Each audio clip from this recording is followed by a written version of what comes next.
Nabisto ang isang kainan na naghahain ng mga ulam na may karne ng aso sa Baguio City. Git naman ang may-ari ng kainan, mas marami raw ang tumatangkilik nito. Nasa frontline ng balitang yan. Narito na po.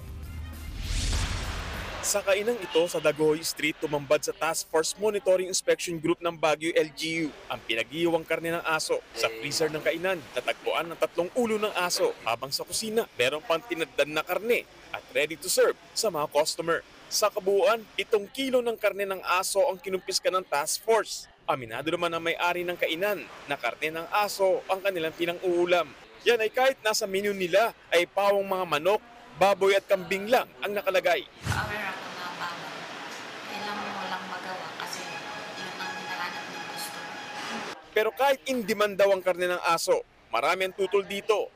Katunayan, maraming concerned citizen ang nagsumbong sa otoridad kaya nagkasa ng inspeksyon sa naturang kainan. Ito is from anonymous tips natin through social media, through covert inspection.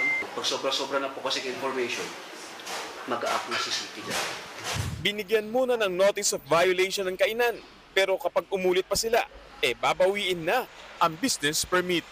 Nagbabalita mula sa Frontline, Gary De Leon, News 5. Mga kapatid, Julius Babaw po. Iba na ang may alam at may pakialam sa panahon ngayon. Para sa frontline ng mga balita, mag-follow at mag-subscribe sa social media pages ng News 5.